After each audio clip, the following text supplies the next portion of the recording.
I remember the exact moment I stopped loving my mother. It was the night she looked me in the eye, smiling, and told me my $10,000 had been spent on my brother's much-needed casino weekend. He needed a break, sweetie. You're used to struggling. She laughed like it was a joke. The sound didn't leave me for days. A week before, she'd called in tears. Her voice was shaking, telling me the bills were piling up. "We're drowning in debt," she said. I didn't hesitate. I wired her the money that same night.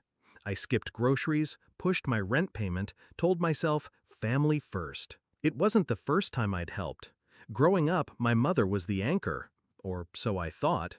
She worked 2 jobs, cooked every meal, and told me sacrifice was love. I believed her. I carried that belief into adulthood, even when I saw her love wasn't equal.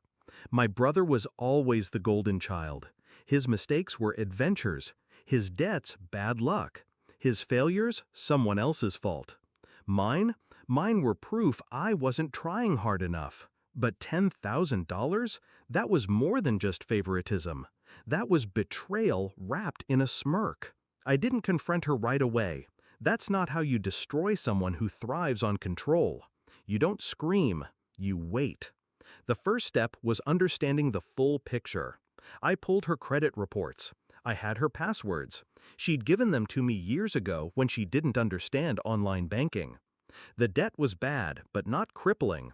What was crippling were the casino charges. Thousands. Not just my brother's weekend, months of it. Trips, hotels, cash withdrawals. She hadn't been drowning, she'd been gambling. And she used me as her lifeline. I didn't touch her accounts yet. I wanted her to feel safe. So I called her, checked in, asked about her health. She was chipper, told me my brother had the time of his life and that it's good for him to have these experiences. That was the moment I decided she would lose everything she'd been hiding. Step 1, documentation. I downloaded every statement, every receipt, every email. I built a timeline that showed how my transfer went straight into her checking account, then into a casino cage within 24 hours. Step 2, her creditors. I posed as her financial power of attorney and negotiated payment plans, then let them lapse. I made sure the letters went to her house, not mine. Every unopened envelope was another drop of blood in the water. Step 3, her reputation. My mother loved her image in the community, volunteering, church fundraisers, smiling in photos.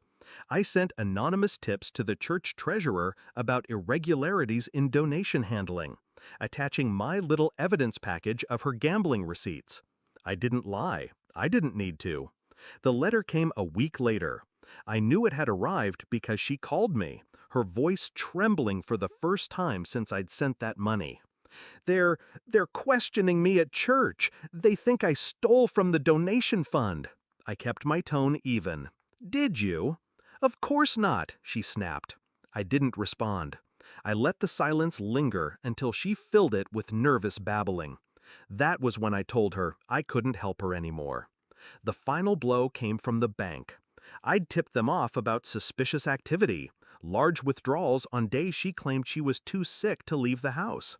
They froze her account pending investigation. Her mortgage payment bounced. The utilities followed. 2 days later, I stopped by. She looked smaller somehow, her hair unbrushed, a stack of unopened bills on the table. "You did this," she said. "No," I said softly. "You did." Her mouth opened, but no words came. For the first time in my life, she had nothing to say. I walked past her into the kitchen, took the mug I'd left there months ago.